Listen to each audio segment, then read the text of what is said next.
Hello once again, guys. It's Trevor coming to you from ACPE at Olympic Park, Homebush. All right, today's webinar is the riveting topic of peer review articles for lit reviews in academic learning. Basically, what we're talking about is what constitutes a peer review article.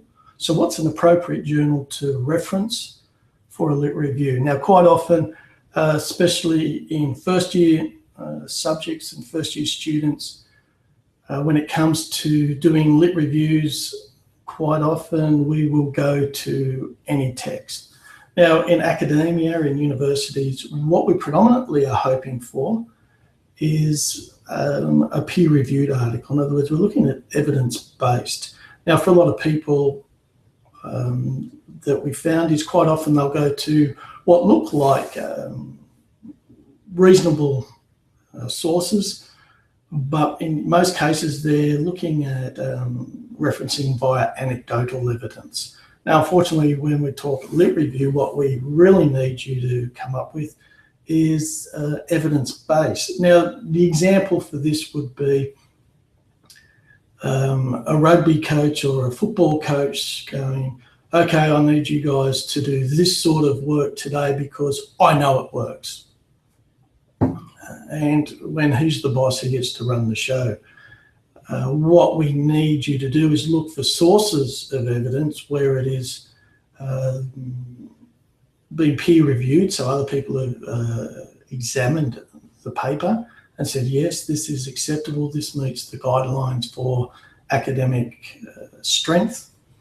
And it's usually based upon, we've tested a number of hypotheses, theories in other words, and found that in this situation, doing this type of training was best practice or was more effective in improving this particular marker as opposed. Because look, when we're talking about in fitness and training, and for most people, you can sit there and go, at the end of the day, if you run or do anything, you're going to get fitter. So yes, they may get fit if we do it the way the coach, because that's the way he's always done it and he knows it works for him. But it doesn't necessarily make it the best. The only way to make it the best would be to compare that method with another method and then see which one allows for the greater development. So that's why we need you to look at peer-reviewed or academic articles or journals, as they're also referred to. Now, unfortunately, a lot of people go, well, yeah, but how do I go and find a peer-reviewed journal article? You can Google, and Google Scholar is an effective search tool, and it will give you a number of articles from your search. The limitations for a student with Google Scholar is quite often it will give you an article and you go, this is awesome, and you click on that, but you don't have access to the complete article, so you're dealing with the abstract. Now, most universities have a library search tool, and they have paid licensing rights with a vast amount of journals across particular subjects that their university teaches, which then means that if you go through the university's site, you get access to the full article. So instead of having to pay anywhere from $8 to $30 for an access to an article, you get the access for free. There are, of course, other sites that are free online research, and they're just as effective. Look, today I'm just going to show you the best way to do it from ACP's website. Okay, it's just a few basic steps and how we can narrow the field of when you search, because you might find quite often that if you do a search, you might get thousands, if not hundreds of thousands of articles. I did my PhD and I did a systematic review on a particular topic, and it was on recovery in team sport, looking at ice baths. Now, what I did on my initial search presented to me 1.1 million articles. If I went through one by one to identify the most precise articles, I'd still be doing it, still reading it. I wouldn't have even got anywhere near writing it, and that would have been 5 years. So, and quite often you will get a great deal of articles. Now, the other thing is generally we suggest you don't want to go too old with your article search. When you're looking, if you're looking at the complete structure, how something developed over a number of years, then yes, you can do that. But if you're just looking at a specific topic, you want to limit how far back you go, because terminology and understanding of concepts change and develops over the years. After all, the perfect example is years ago, we used to do static stretch in our warm-up. Then they started testing and realised a static stretch didn't enhance a warm-up. And then they came up to dynamic flex. And we started doing all these swing throughs and leg crosses. And now we're going into more appropriate about range of motion type things. So as you can see, we can develop. So if we're looking about the appropriate warm-up and you draw something from 1980, it's now being found. At the time, the evidence was supportive, but as of now, it has been superseded by additional evidence.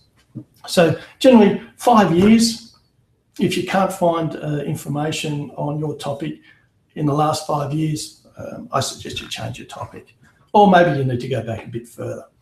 All right, so I'll share screen here, this make it, because I've got to show you the full screen and then I've got to shrink the screen. So we'll just see how it goes. Where are we? So we go to the ACP main page and here it is. And we've got all these areas across here. So what we need to understand then at this point is where do we go from here? Because up the top we've got ACP, student life, all the rest. Future students, current students, advisors, the alumni, about us, bit of a blog. And then we've got this thing called library. Now library is a very strange facet. A lot of students on campus don't really understand what a library is. It's actually a place you go to get the information you need to write your articles.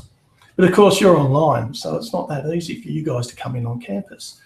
But if you click onto this library, and it will take us, hopefully, eventually, to this screen. Now this is all about the library.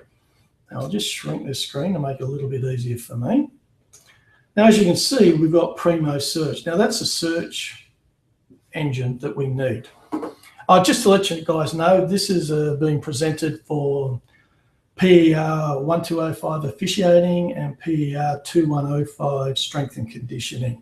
So some of the subjects that I enter into don't make sense to you, that's why. So I'll show you a couple of different ways to do it with both subjects in mind. So the first thing is down here in our search box, this is where we're going to look for our articles. Now down here we've got keyword, author, title.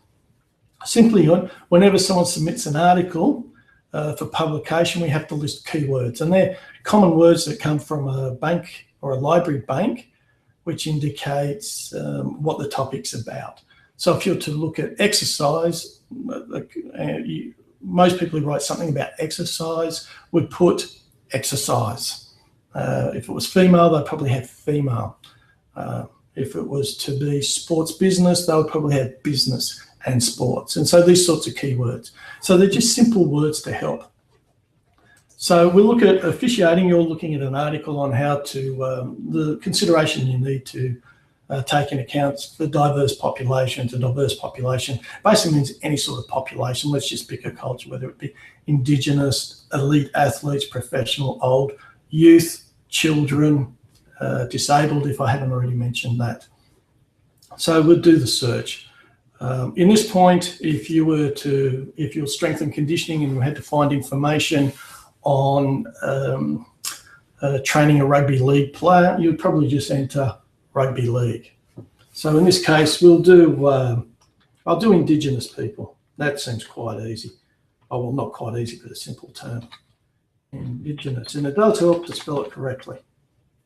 Spelling is not my strong point. However, spell check has helped it. So Indigenous, now if I just enter Indigenous, I'm going to get thousands of things on anything from Indigenous life from all around the world, because remember, Australia's not the only people who have an Indigenous population. So we need to understand that. Now, also it could be Indigenous health, Indigenous employment. If you do rugby league or a particular sport, you're going to get a lot of articles based on the sport. So we can then narrow it down. So I'm going to show you this from this point is Indigenous and how we can then narrow down our field of available articles. So its keyword is clicked, Indigenous, and we hit search. And it goes off and does its magic little voodoo science. Now, as you can see, this is what we found. Here it is, any field, title, author, subject. I'll get up to that. Any year, start date, end date, that sort of things. Resources as well, and it's a way we can narrow these findings. So as you can see, if we go through, we've got journal article, reference work, an e-journal, a book, 1 to 10. Sometimes it's probably a little bit easier. And here we can advance. International Indigenous Policy Journal. So here we go. Journal of Indigenous Social Development. So we're sitting there, well, mate, there's a lot, and I don't really want to have to read 141,000 titles to find out what best suits. So I need to narrow my field of search. Now, as you see, we've got any field, and all we've got here is Indigenous, and then we've got and. So how about if we look here, Indigenous athletes. So that may narrow it down. Now, location or resources, if we click that, books, journals, various topics, articles, that sort of thing.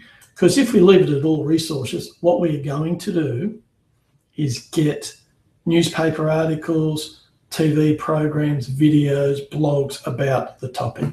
But at this stage, let's have a look. Indigenous athletes, and that's spelt wrong, I just see. So we probably won't find any. See, look at that, it's so helpful. Indigenous athletes. Thank you very much. Okay, we've got 447. Here's our hits here. Now we got provision of social support for elite Indigenous athletes in Australian football. Now, in our, what would we say, in our officiating, you've got to look at how you develop your approach to officiating, say, Indigenous athletes. And it could be local kids in Indigenous athletes in elite level. So you sit there, look, and to be quite honest, in some topics, you're not going to get officiating Indigenous athletes. You're not going to get that come up. If you do, you might get one article, and generally you need half a dozen to 10. My PhD, I think I have something like 500 journal articles that are referenced in it. I won't tell you how many thousands of rubbish I had to read too, but that's just a nightmare over now. But Indigenous athletes. So sometimes you've got to think outside. Now, if we're looking at social support for elite Indigenous athletes, perhaps something in there is going to have about the support that Indigenous athletes lead that you could use as a framework. So you might have to, okay, maybe I do need to read that. A video, introduction, compete in New York Marathon. Okay, that's not. And so do I go through 440 titles to have a look? Now over here, this is where it gets a lot easier for you. Here we've got available online, that's handy. Available in the library, that's if it's a hard copy. Or peer-reviewed journals. So we've got 104 articles that are peer-reviewed. This is the ones we want. We want peer-reviewed journal articles. Okay, so this has gone straight to the 104 articles. Now down here, it's also got a date schedule. So we could go after 2012 or after 2008. They don't give us that. Before 2000. So as you can see, after 2012 or after 2008, there's quite a lot. Look, in this instance, I would probably just go through because that gives us, what, 60, 77 articles.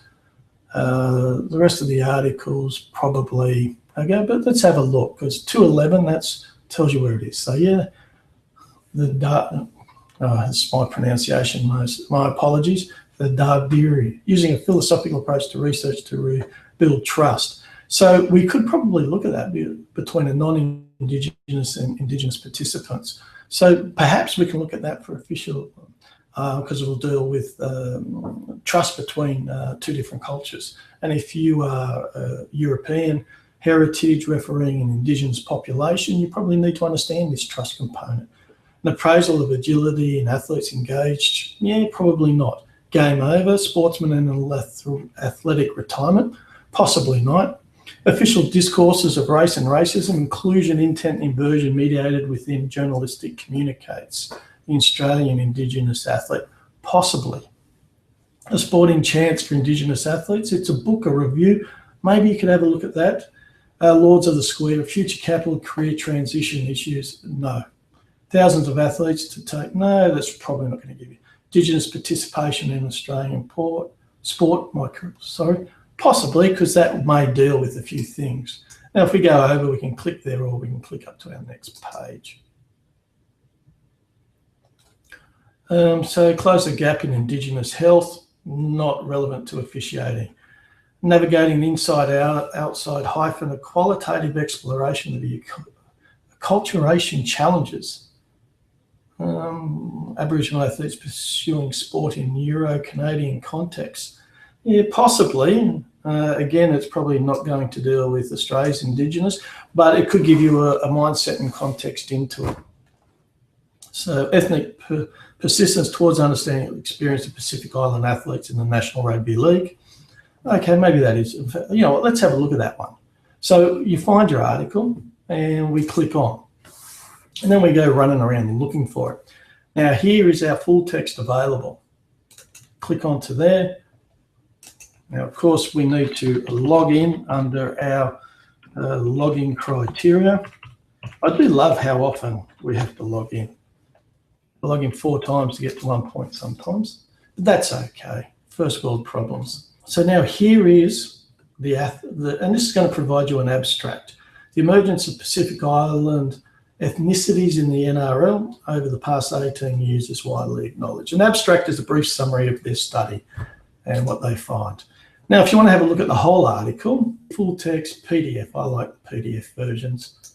We click on download as a PDF. Waiting. Yeah, so all we're doing here is we're now opening and accessing the complete article. Now, if you were to access this through Google Hangouts, through Google Scholar or Google, you may not get this full access. So it's published 2014, so we do realise. Here's the actual complete reference. To cite this article, Murray Phillips, to ethnic persistence towards understanding the lived experiences of Pacific Island athletes in the National Rugby League, and it's from the International Journal of the History of Sport, volume 31, issue 11, from pages 1374 to 1388. So then we have the complete article.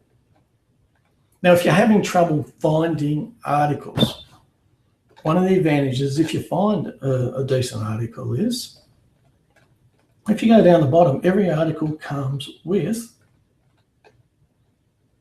its reference list. So we can then go through on the ethnicity of ethnic, probably fabled futures, broadly the Pacific Island community, tackling Maori masculinity. Yeah, you could probably, maybe I would have a look at that one, because if you're looking at officiating and you're looking at Pacific Islanders, perhaps they're going to deal with their cultural thing, the Blind Side flick. I'm not sure about, unless that's the Benji Marshall flick. Australian sport and ethnicity, putting up your dukes. Maybe it is the bloke with a stroke. Geez, these are great. I'm not sure about some of these journal articles, but yeah. Okay. The Pacific Island community. Maori sport, the word of Maori. And you can Polynesians players making history in Parramatta, the Daily Telegraph.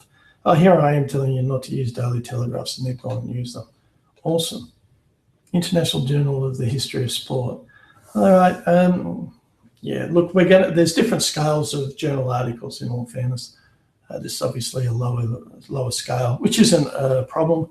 The top line scale is something like Lancet, which is the leading medical journal. So that is the author. If you click on that, it should provide you for a link. Here we go. Here is all our references here. So you sit there and you can go through in the Pacific, ethnic identity in sport, the persistence of power. You know what? I would have a look at that. So you click that out and put a search in there. And sorry, no, let's have a look. And then I'd copy and paste that in our search identity. Now, again, you've got this article, you don't want to lose it. So down the bottom here, I go up, and this is what I do just to, again, ethnic persistence towards understanding. I just copy the title. Down here, we then go save. Hello, save. That should come up with the save box, frankly. Here we go. Thank you very much. Documents. This isn't my computer, so that's why there's nothing on it. Generally, I'll put a new folder and add a new folder and come on, please.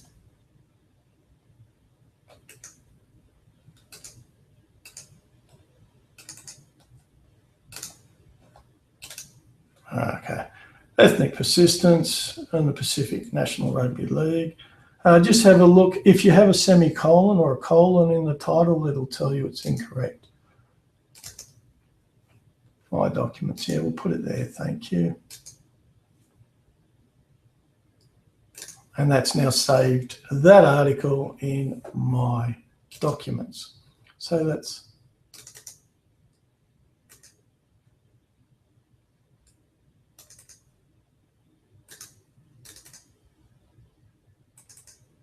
and there is the article. So then I can access it any time. So then I can just close out of that.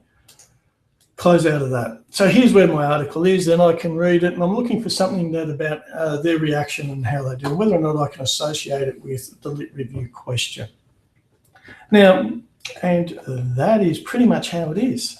It is quite simple to do, especially if you can understand or identify the shortcuts. And you just get practice. Like I said, I've had a lot of practice at searching, so it does. Now, if we go back and we'll just run that through again, I can close out now because I found that. If we go up to this search, let's go how we can add to the bracket. Let's go, all right, I want to do rugby league, and this is for our strength and con students. Rugby league, that sounds pretty cool. That's the case study I've been given. What do we come up with? 41,000 articles. All right, so let's extend this field. We put in any field, rugby league, training. Because I've got to write a training program for rugby league. And also I'm down to 900. Concussion in rugby league, okay. Oh, I bet you know what, if we have a look at that one, I wonder if it's got our main mark. The only reason I'm calling this one up is, okay, continue. It's not related. No, it's not. Our young fella, the other Trevor, his PhD was on concussion. So as you can see, Cochrane, applied sports science of rugby league. Yeah, maybe we can get something out of that. Match and training injuries in rugby league. Yeah, not really. Conditioning for rugby league. But it's a book. Oh, okay, not really what we want. Bugger. All right, let's have a look. Oh, look, let's cut. So we had 1,000, didn't we? About 1,000. Let's cut it down to 370. Systematic, yes. Applied sport, yes. Match and training injuries in rugby league, possibly, because they may give recommendations on training. Anthropometric and 3-compartment body compositions.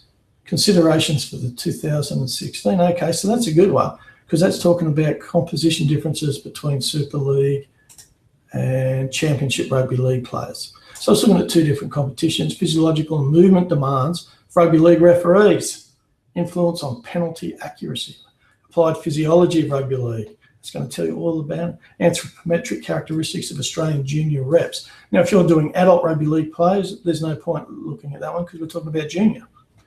Here we go, neuromuscular, biochemical and perceptual, post-match fatigue in professional rugby league, forwards and backs. So they'll be comparing. So that'll be a pretty good one. If you're doing a forward and you want to know why, are you going to do the same program for a forward as you would for a back when they've got different characteristics? So all of a sudden, we've just suddenly reduced it. So we've got rugby league, we've got training. Or you sit there and go, look, someone's told me that there's a bloke who's done a lot. And you click on author because it was and. And I'm like, key in this guy, Gabbett. And it hasn't come up. You're kidding. You just made me look like a fool. Maybe I spelled his name wrong. Tim Gabbett. He's here we go. Tim Gabbett, yeah. So here we go. A series of peer-reviewed articles. We go to 77 with the author of Tim Gabbett. He's probably not all of those, but they probably referenced him. Or again, rugby league. Movement demands, yes. Again, and that's all it is. And then it's merely a case of match playing successful and less successful elite rugby league teams, repeated activity in elite, semi-elite, and we come through related training load and injury in professional rugby league. Okay, we'll have a look at that one. And then we open this one up and we'll go through the same rigmarole. Here it is. It's at Elsevier College. I've already logged in, so I just have to continue on. I did click. I talk to my computer all the time. Do apologise. There we go. Tim Gabbett's the man, and he's done. He's actually got someone else cited there. That's good. So, and then we can download the whole article, and I would then click on that, hit save, paste, and I now have that article saved forever and a day. And then you read, it'll tell you the methods. Read the abstract, it gives you an indication of what's going on. Then you want to go through your results, read the results and what they find. But then this study investigated, if we're here under discussion, this study investigated the relationship between training loads and injury incidents, professional rugby league players, while previous studies have examined the training-injury relationship and during pre-season. The studies this relationship in high performance rate over the course of several competitive seasons. So they're looking at changes in injuries and training loads over seasons. So okay, this finding suggests that the harder professional players train, the more injuries they are likely to sustain. When was this? 2011. Monitoring loads and recovery status is clearly warranted to minimise the effect of training-related injuries in the professional team sport environment. Reported in this study are considerably higher than those reported previously, reflecting the higher training intensity and the greater volume of training required. Finding of higher injury rates with greater training loads is consistent with previous. So he goes through, in conclusion, to demonstrate significant relationship between training load and injury incidents. Field training loads were significantly associated with both contact and non-contact field training injuries, while strength and power loads were significantly associated with injuries sustained in strength and power activities. In a difference, while no significant relationship between field training loads and strength are significant, was it? And both contact and non-contact, suggesting that high strength and power load may contribute indirectly to field injuries. Okay, I need to read that more and more to have a full understanding of that and to interpret it. And so what you're going to do is you're going to look at these findings in this one, whether you wish to follow this one or not, about how to monitor training. They've got their tables, missed training days, field strength, injury totals, injury field, non-injury contact, injury strength. And so, yeah, and you look through and they'll explain their stats and their dates. And you draw your information from those articles. Okay, now we'll close out of this. And here we are again. Look, I hope that gives you some insight on how to look at it and what we're referring to with peer-reviewed articles. It will take some reading sometimes, and you might find great articles that you think are wonderful and then read them and find they actually don't aid you anymore. That is unfortunate. If you were to use 10 articles, you may have to read 40 to 50 articles to find 10 articles of peer-reviewed quality. Okay, so you just need to be persistent, be very systematic in it, and compile it straight away. If you wait until the last day, you could get into some trouble. So my best advice, out there now, start your search process, identify what your topics are. I know in S&C you're going to wait to be given your case study. Officiating, you get to pick what population you want. So start doing the searches and get your articles. If you look at our assessment guidelines, and the marking criteria are at the base of each of the assessment tasks, specifically in the unit outline. It will tell you what you need in relation to each grade. And part of the criteria is the amount of evidence you look. If you want above a pass, then you are going to need to find a minimum of 4 articles, okay? And to go up to a distinction, you're going to need, because it's about synthesizing the amount of evidence. All right, guys, I hope this has helped you with limiting the amount of time you spend searching for articles for your peer reviews. And as I said, the more time you practice your searching, changing and in the topic and putting various topics together or keywords together can, again, narrow that search down. Best of luck. Look, if you do have any issues, send me an email. If you're having trouble searching, I won't go and find the articles for you, but I will do a couple of searches and find out what the best instances are, the best keyword searches and how to look and identify. But best of luck, guys. Send me an email. I hope you're getting up onto our Facebook page for each of the 2 modules. A lot of the webinars. Also start having a chat with the other members in there. Get to know each other. You guys might want to ask certain questions from each other, and over the weekend when you're studying, if you can check your Facebook, maybe when you're in lectures and shoots and you're on your Facebook. So I know that's my face-to-face students. You can sit there and ask questions and seek help from each other. Just because you're online, you don't have to think that you've got to do this by yourself, guys. Think of each other as your supporting partners, so make use of that. All right, guys, until our next webinar, all the best. Search hard, study hard, read hard, and write well. Thanks, guys. We'll see you again shortly.